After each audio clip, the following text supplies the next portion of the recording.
Hey everybody, what's up you guys? Welcome back to my channel, Real Talk Recovery, where we talk about recovery from addiction and I share my life with you. My name is Nicole and I'm a recovering addict.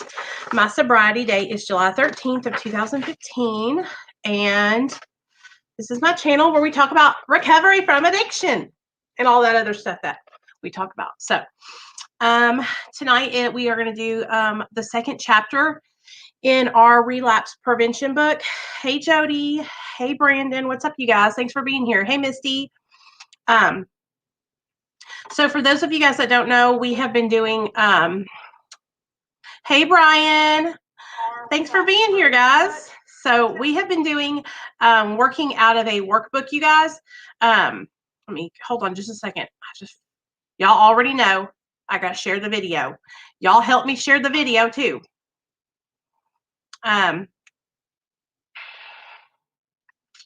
We have been working out of a workbook for relapse prevention, and it's a different kind of workbook. It's not like AA or NA.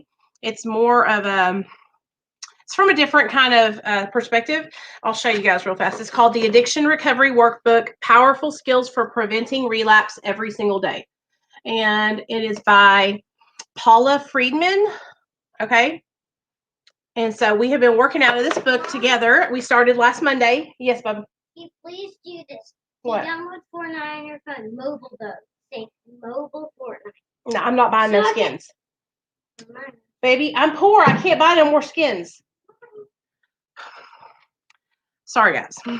My little boy is breaking the bank with these Fortnite skins. They're like $25 a skin.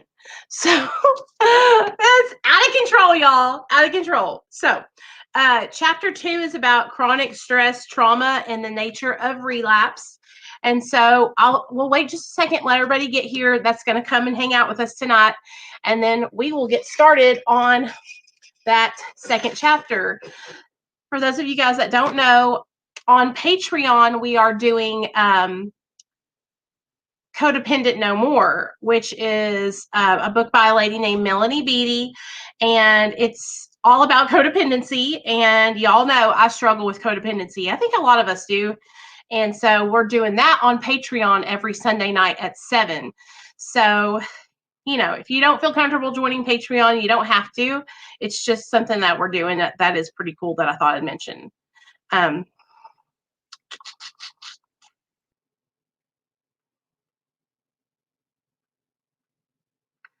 My stomach's killing me today for some reason. So I'll give you guys a quick update on my husband. So he went back to work today, and I think he's doing better today. You know, yesterday we just chilled at the house. Today is a holiday, so happy Labor Day to all you guys. But I wasn't able to like call around to a bunch of places, but I'm calling Tuesday, and I'm going to get him a chiropractor that he's going to see every 2 weeks. And then I'm also going to get him into therapy. And so hopefully we will be able to get him back on track and not jumping back and forth between sobriety and relapse. So if y'all don't mind, just say a prayer for my husband, because he's my best friend and I'm not going to give up on him. It's not an option. So he's a good man. He takes good care of us, of my family. He just makes mistakes. And, you know, one of my first reactions to him relapsing is like, I can't do this, you know, and I'm like, no, Nicole, you can. You're strong. Your sobriety's strong. You're doing everything you're supposed to do for your recovery. This is how I was always brought up. I'm loyal. And I'm not going to leave my husband when he's wounded and weak. So I'm going to fucking help his ass get back on track, if it kills me. So be prepared, y'all. That's what I'm probably going to be talking about a lot on my channel, is helping my husband get back on track. So, yeah.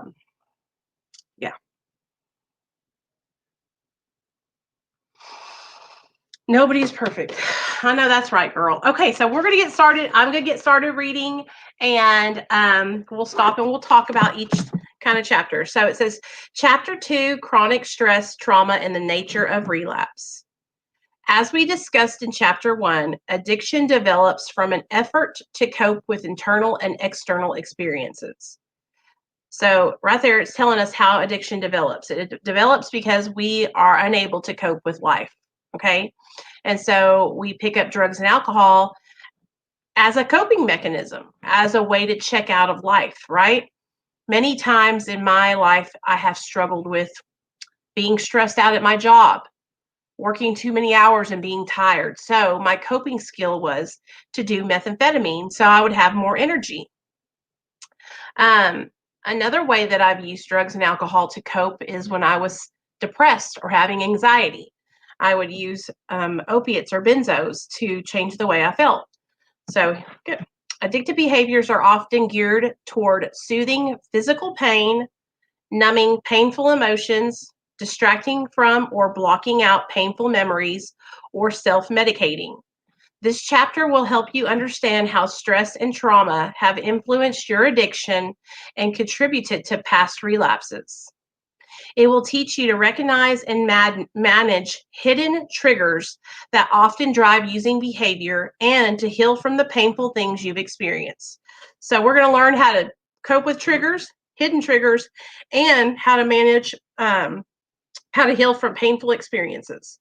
So, stressors and reality of triggers and relapse. Remember the example in chapter 1 about wanting to recover from an ice cream addiction while working in an ice cream shop? So, for those of you guys that didn't listen to chapter 1, they gave an example about how it's very difficult to recover from an ice cream addiction if you're working in the ice cream shop, right? Because that temptation is going to be right in your face at all times. Kind of like how they talk about people, places, and things, okay? We cannot prevent being stressed, triggered, or overwhelmed in everyday life. Even if you can limit or avoid being in high risk environments where your drug of choice is present, you cannot avoid feeling stress.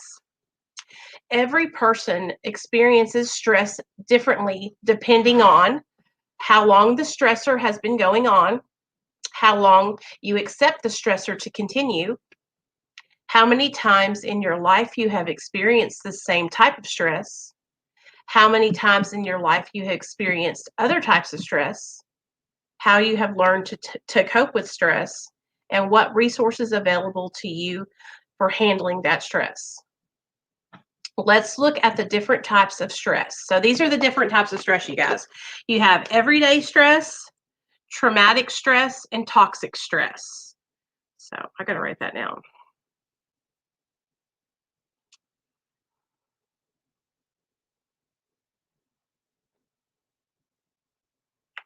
And traumatic stress. Okay. To understand how each one plays a role in addiction and recovery. So here we go. We're going to talk about everyday stress now. Are y'all ready? The hassles we encounter in everyday life inevitably can create stress, which can lead us to feel irritated, frustrated, or even panicked. Even though your logical brain knows that these stressors are not life-threatening, your brain's fight or flight response system doesn't know the difference between serious threats and everyday hassles, so it still becomes activated. Some of these day-to-day stressors might involve unforeseen obstacles to your routine, such as a delayed bus, a broken household appliance, or getting stuck in traffic. Other less common stressors, like preparing to move to a new apartment, are not expected, but they still are frustrating. Let me tell you all a story. When I first got sober, I was probably like a year sober. Our our washing machine, our clothes washing machine broke down, and that's expensive to get replaced, right?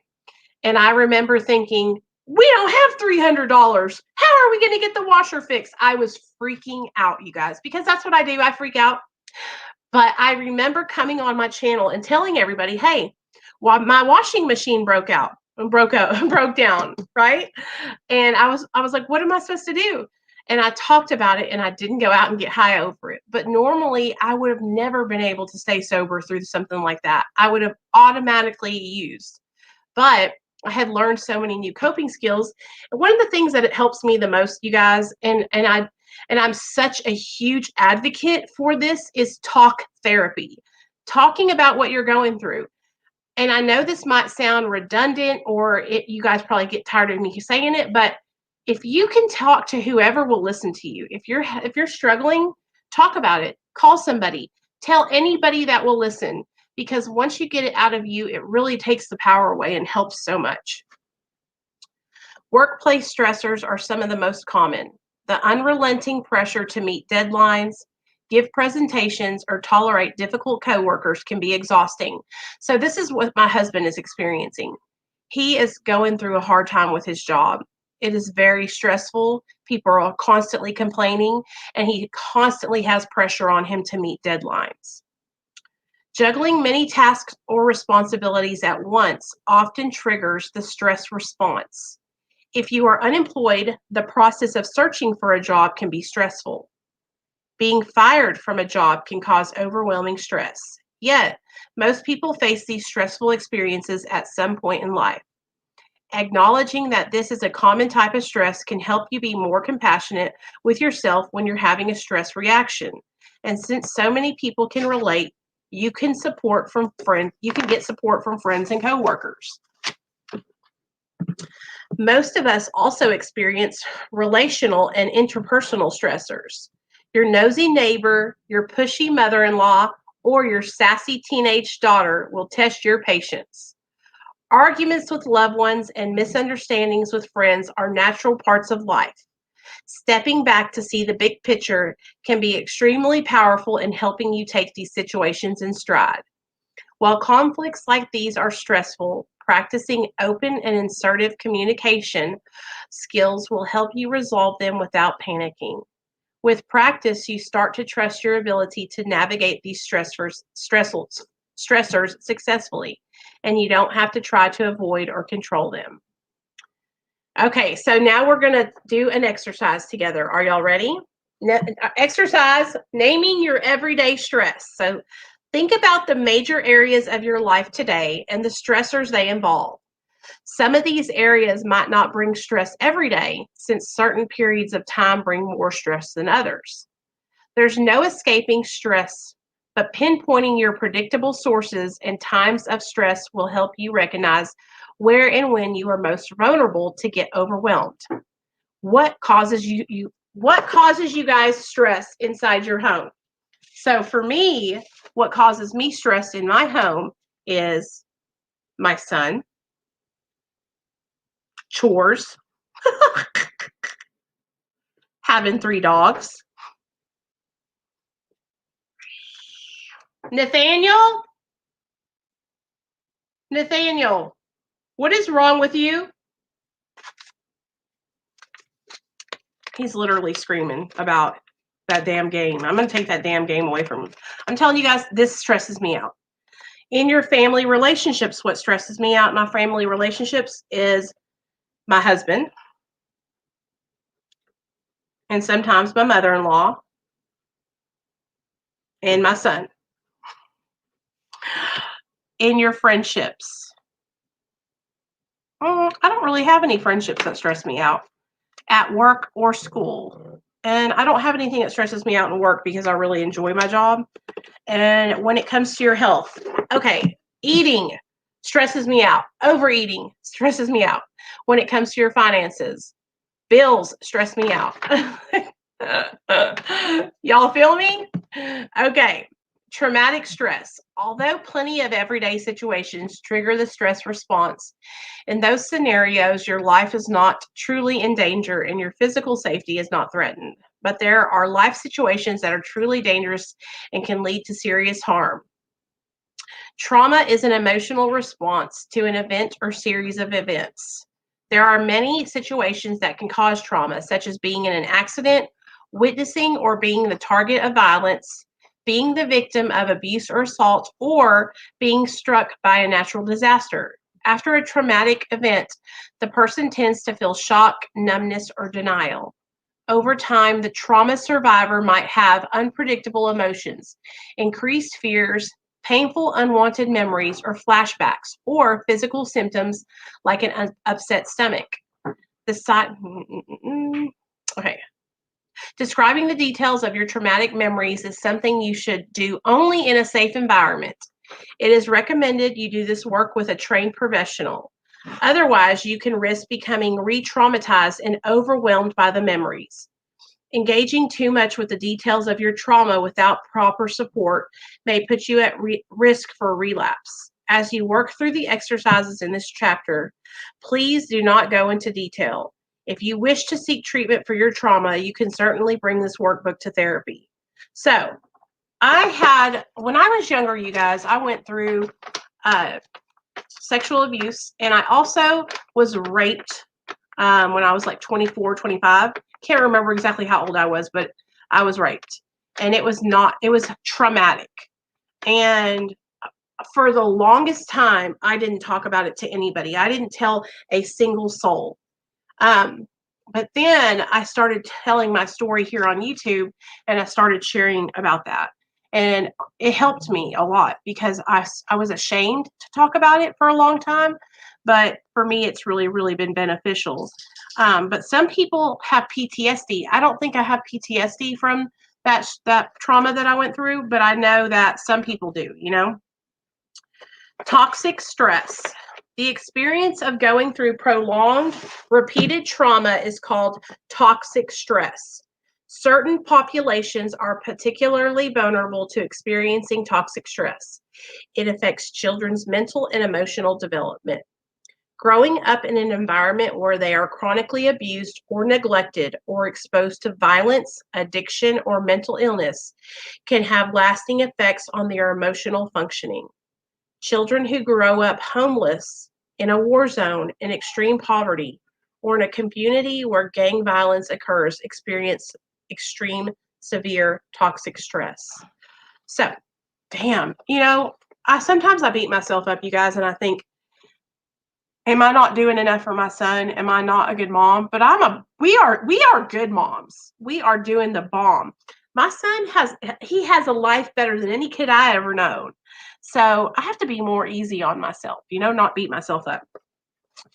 Post-traumatic stress disorder is a psychological condition that affects some people who have been exposed to actual or threatened death, serious injury, or sexual violence. Someone can get PTSD even if they didn't experience the trauma directly, but witnessed it or learned about it.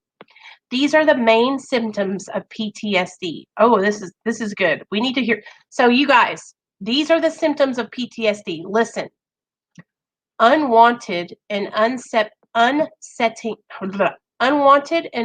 memories of the trauma. Nightmares. Flashbacks. Emotional distress from exposure to reminders of the trauma.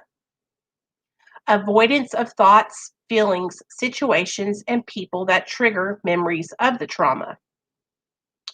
Negative changes to your belief system. Negative mood changes.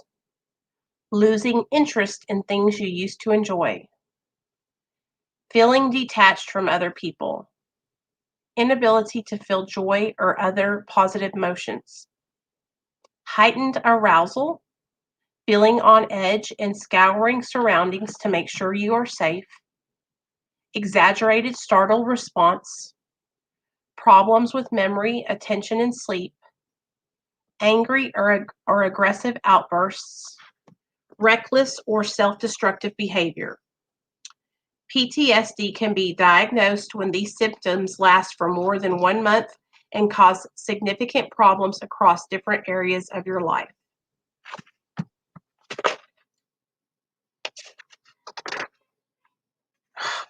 Okay. Problems with drugs and alcohol are common in people who have been exposed to toxic stress. Survivors of toxic stress often develop PTSD, but the memories and flashbacks that plague them might involve several events instead of just one painful event. They may also struggle to form healthy relationships and friendships, and may either try to feel powerful and intimidate or control others, or become dependent on others and fearful of being abandoned. If drugs and alcohol were regular parts of their childhood, they might start using at a very young age and assume it is the best way to cope with difficulties. Situations that cause toxic stress: reoccurrent abuse of any kind, physical, sexual, or emotional, ongoing and chronic neglect, having a caregiver with mental illness, having a caregiver with substance abuse disorders, and living in a home with domestic violence or significant conflict. Addictive behavior in reaction to stress and trauma. The intense and overwhelming feelings triggered by toxic stress are some of the most difficult to tolerate. Additionally, the shame and guilt that some people feel after they have been traumatized are very challenging feelings. Further, the anxious feelings that come from everyday stressors can be tough to live with. It is no wonder that all kinds of stress leads people to relapse. Even if you mainly started using drugs or alcohol to create feelings like joy or excitement, rather than to avoid feelings like shame or fear, you may still find that difficult feelings lead you to think about using. As you recognize these connections, you'll become better able to make an informed choice about how you want to respond to pain and stress. Toxic stress is closely tied to addiction. Nearly 1 in 4 children in the United States is exposed to alcohol abuse at home.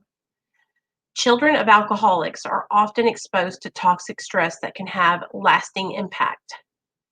Children of alcoholics are more likely than the general population to marry someone who struggles with alcoholism or drug addiction. Children of alcoholics are 2 to 4 times more likely than non-children of alcoholics to develop alcoholism. Children of alcoholics have increased risk of other drug use and are more likely than non-children of alcoholics to start drinking and using drugs. Children of alcoholics are more likely to struggle with mental health problems and mood disorders. Having an alcoholic parent increases the risk of a child being abused. Sam, I hope you're listening to this, girl. A new understanding of fight or flight. You may have heard of the stress response known as fight or flight, the activated state that a person feels when in a stressful, overwhelming, or threatening situation. This response has been a part of the human brain since primitive times. It developed to help us react to potential threats, like coming into contact with a wild animal and deciding whether it was our best interest to defend ourselves by fighting off or killing the animal, or to run away and seek shelter. Today, this part of the brain still alerts us to dangers in the physical world, but it also gets triggered by emotional threats, such as being bullied or emotionally abused. Research by trauma therapist Pete Walker has found that in addition to fighting and fleeing, there are 2 more reactions we have during this stress response: freezing and fawning. In the freeze response, the person is too paralyzed by fear to make the choice to fight or run away. It can also involve disassociation, where the person loses touch with reality and feels detached from what is happening. In the fawn response, the person submits to the threat or goes into a pleasing and placating mode. For instance, when an abuser makes a demand, someone who fawns in response to stress will try to protect themselves by giving the abuser what they want. None of these 4 responses is better or worse than the other, but one you choose should depend on the situation. When used appropriately, each will protect you or help you survive dangerous or stressful experiences. Sometimes it makes sense to fight by setting boundaries, asserting yourself, and defending yourself physically. Sometimes it makes sense to use flight and leave a situation where you might get hurt. In some situations, the appropriate response is to freeze and stop struggling if fighting is not productive and running away is not possible. Being able to fawn involves pausing, listening to other people involved, and compromising to end a conflict. By understanding the 4 stress responses and recognizing which ones you rely on the most, you can start to heal from past trauma and respond more flexibly in future situations. Just because you have historically relied on a particular response does not mean it is your only choice. As you learn to calm yourself in the face of stress, you will be able to think a bit more clearly and decide which response is most helpful in a given situation.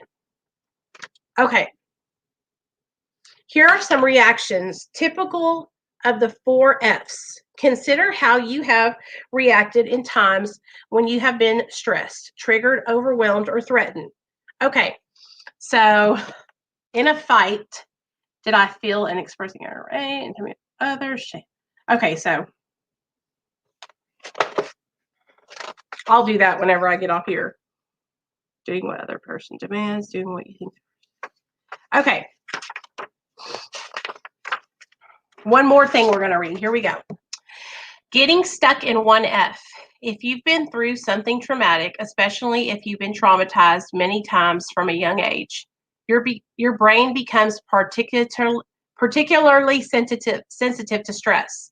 This means you might get triggered quickly into that activated fight, flight, freeze, or fawn state, even when there's no real threat present. Sam, are you here listening to this? Is Sam in here, y'all? Shh. Okay, you might misinterpret situations as more dangerous than they really are. In that high state of arousal, it can be hard to think logically. This is a time when you are particularly vulnerable to impulsive behaviors like relapsing. A person who is raised in a stable, loving, and consistent environment will be able to access all 4 of these stress responses flexibly and appropriately. When confronted with a threat, they are able to decide which response will serve them best. On the other hand, when someone has been repeatedly exposed to chronic trauma and stress, especially during childhood, they learn to survive by defaulting to just 1 or 2 of these stress responses. They are unable to choose which response would make the most sense in a particular situation, and they automatically use the only one they needed growing up, even if it makes the situation worse. Oh, man. Okay, so we're going to pause there, and I'm just going to chit-chat with you guys. How do you guys cope with stress? The way I have always coped with stress since I was a kid, I'm trying to think back to how I was when I was a kid. I've always been the kind of person, you guys, who tries to work things out. You know what I mean? I will talk about it. I don't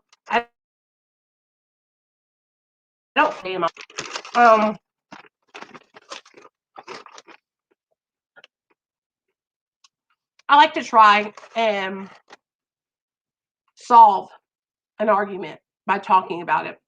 Even when I was a kid, I would try to negotiate. You know what I mean?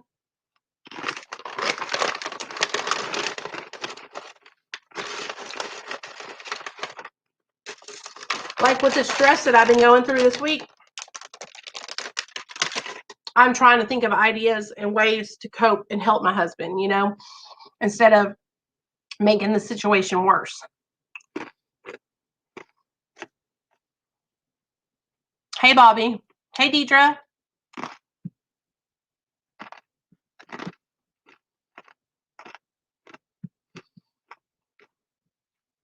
Hey, Esther.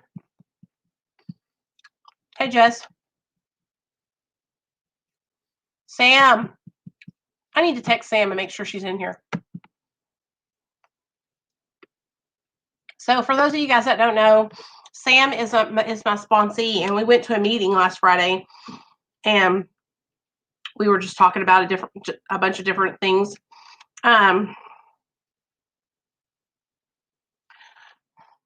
Hey, Tina, how you doing, girl? Welcome to the channel. We were talking about different stuff. Okay, good. Girl, do you hear this flight? So Sam, I'm going to share a little bit about your story. When Sam was growing up, you guys, she grew up around addiction. Both of her parents passed due to addiction, and she ended up, becoming an addict also.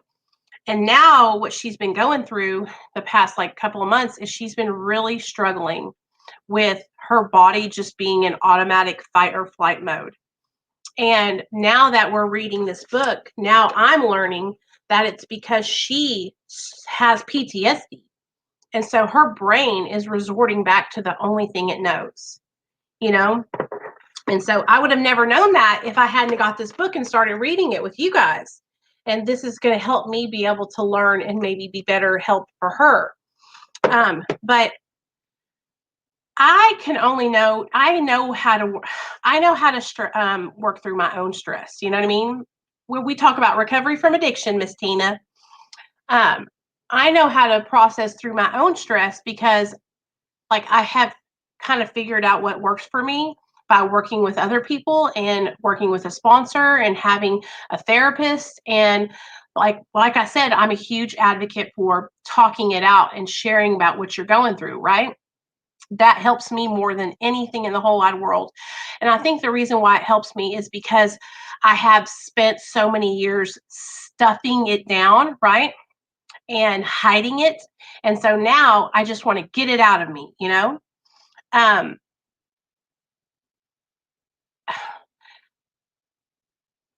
I don't know why I always felt the need to like hide from my problems and try to escape them.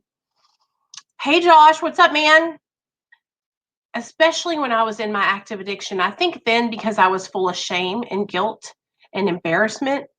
But now I think the reason why, like today, when I have something that pops up in my life, I kind of don't want to deal with it at first, you know what I mean? And I try to resort back to my old ways, but talking about it is what helps me the most.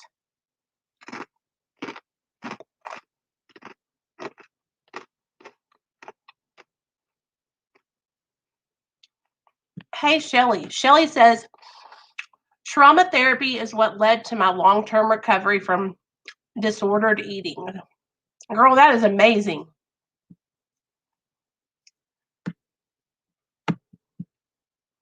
2015. Good job, Tina. That's awesome. I got sober in July of 2015. Welcome to the channel, girl.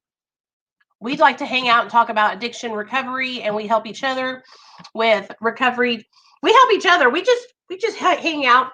And what we've been doing is we started reading this book last Monday, and I've just been reading. I've been splitting the chapters in half. So today we read half of chapter 2. Next Monday we'll read the other half of the chapter 2. And then so on and so forth until we are completely through the whole book. You know what I mean? Hey, Katie, what's up, girl? Welcome to the channel. But we are really all about just supporting each other and having a fellowship. Because here's the thing. Since the coronavirus hit, we've all been locked up in our houses, and a lot of meetings still haven't started back up in real life. So when it happened, back in March, I think it was, we started going live here on my channel every single night. And so what I do is I go live every night. We talk about recovery. We talk about what we're struggling with. And we do it every night, Monday, Wednesdays, and Fridays at 7, and Tuesdays and Thursdays at 8. Hey, Garrick, what's up, hun? Since my husband has been struggling, you guys, I have been under an extreme amount of stress. I worry about him so much. I worry about him getting something and dying. That's my biggest fear. It's my husband relapsing and dying, and me and Nate not having him. I want him to be happy. I want him to feel good. I want him to enjoy his life and his recovery, but I don't want him to get high, and so what I'm trying to do now in my recovery is learn that I can set my husband up for success, and I can give him all the options in the world to stay sober. But if he doesn't choose it for himself, he's not going to do it. So now I'm really trying to work on helping and encouraging him to choose recovery for himself. Have any of you guys struggled with having a significant other who struggled staying sober?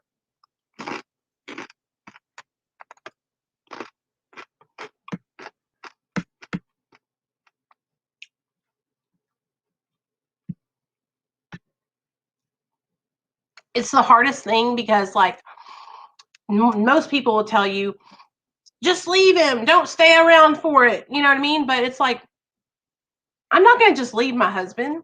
And he's not just getting high and like being high, and fucking up here. Like, he'll do it and then he'll be snapped right out of it, I feel like we have the same struggles all the time. The kids, the stress, the hubby relapsing, and mine slipping up too. We do, Sam. We do. I felt very relatable to you, like the guys I grew up with. So thank you for coming on here. Oh, you're talking. Yeah, Josh's channel. Y'all, Josh has a channel. It's called DOCTV 813.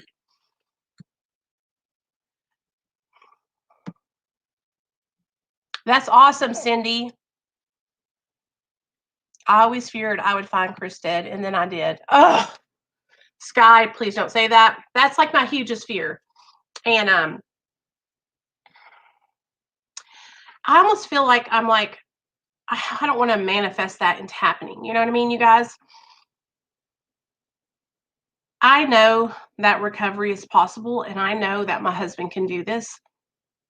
I just have to keep praying, and I have to keep giving it to my higher power and lifting him up, because I know that he's going to come. I know that he is going to conquer this. I know that he is going to overcome this. Like all of us have been able to overcome, he is going to overcome.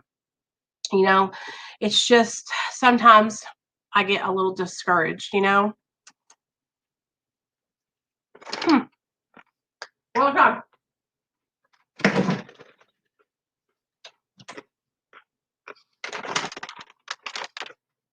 Y'all, I love these pretzels. They're so good.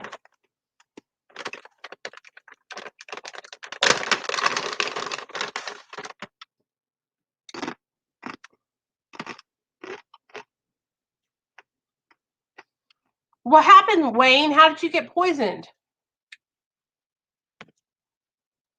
It is very important to share, you guys. Exactly, Megan. Good job, girl. Bobby says, no, but I've been bad today. I had a T-bone steak. Now I'm having a Kit Kat ice cream. Haha. Oh, well, Bobby, enjoy yourself. Indulge, baby.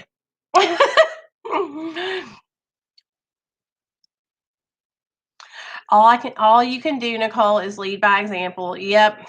It's so hard, you guys, because like I want to go in and like micromanage my husband's sobriety. Like I want to like make him have a sponsor. Y'all don't understand.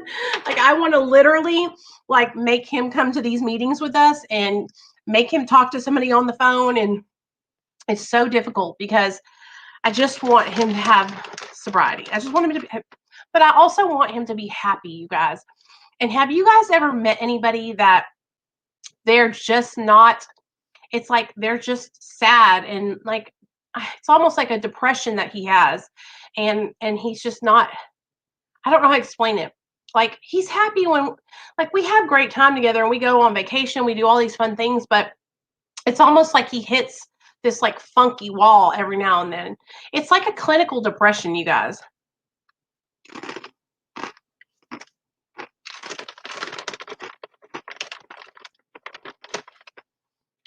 Who poisoned you, Wayne? Did they poison you with dope? And just so you guys know, like if you find my channel and you're in active addiction, like nobody here is going to judge you. Like we all know what it's been like. We all been there and we want to support you through it. You know what I mean?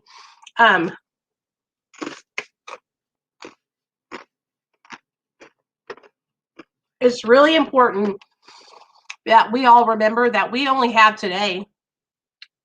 All I have is today. Tomorrow, I could go out and die, or I go out relapse and die. So every day that I have alive, I want to try and help somebody else.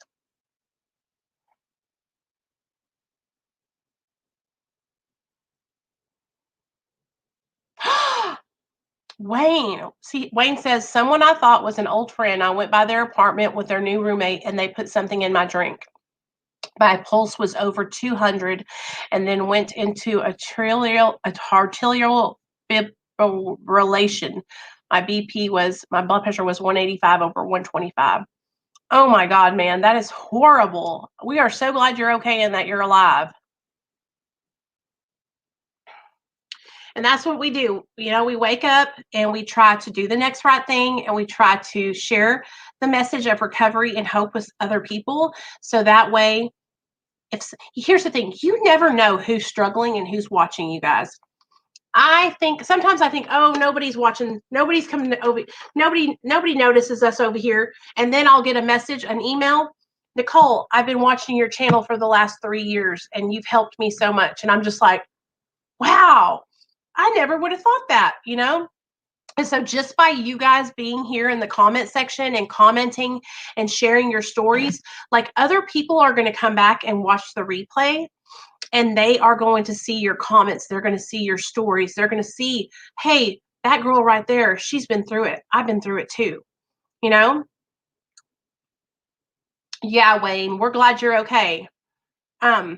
And so that's why I try to encourage you guys. Like, if you're struggling and you think that nobody cares, share your story. So many people can relate to your story. I met a lady on TikTok yesterday, you guys. Her daughter died of a drug overdose, and she's going to come on the channel tomorrow and share her daughter's story. So bring your tissue, because I'm going to be crying. We're all going to be crying the whole time, I'm sure.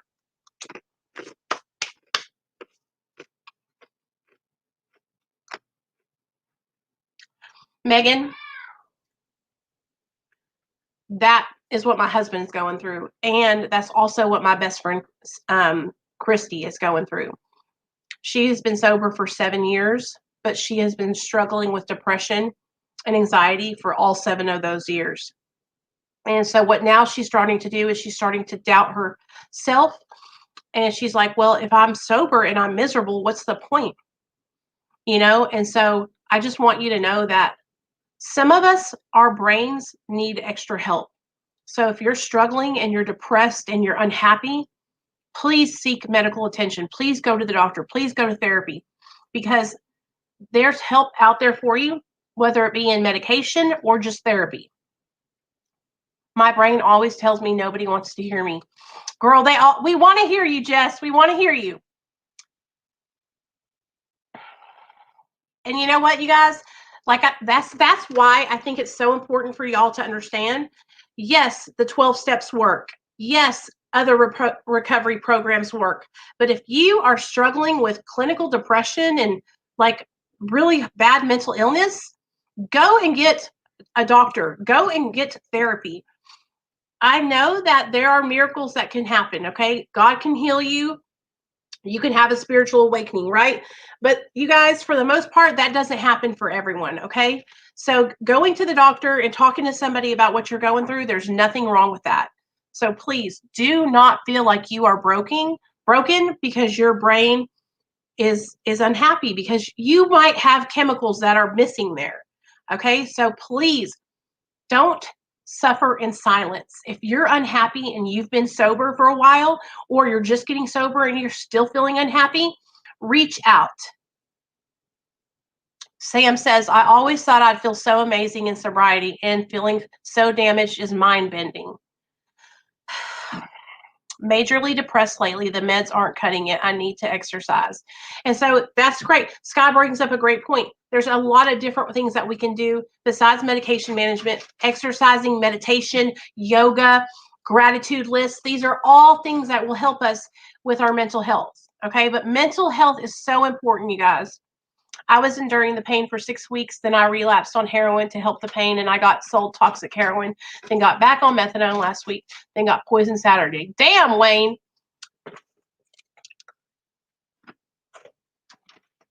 Come on.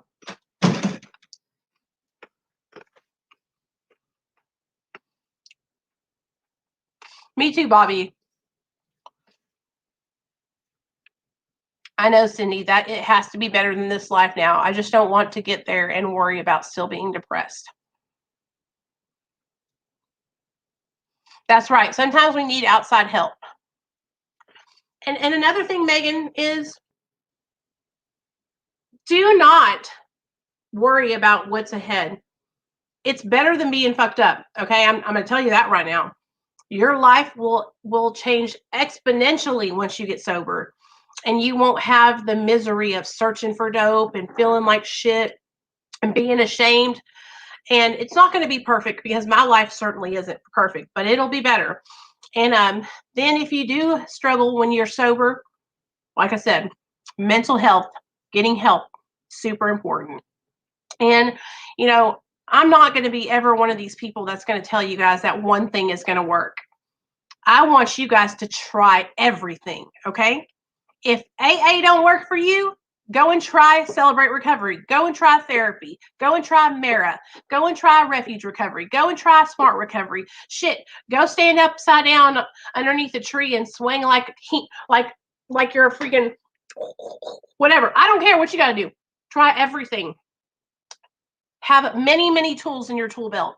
That way you have the best chance possible of fighting your addiction. So I love you guys. I'm starving. I'm going to get off here and make something to eat, but I just wanted to come on here, do our relapse prevention class together. And then tomorrow, like I said, tomorrow night, we're going to have this lady on. I think her name is Angel. I can't remember her name, but she's super cool. And her daughter passed away from an overdose. And so I wanted her to come share her story with you guys. So if you're struggling though, Megan, you know to text me. You guys text me on that number. If you need any help or you just want to talk about something, text me on that number. I got your back, okay? I love you guys, and I'll see y'all tomorrow night.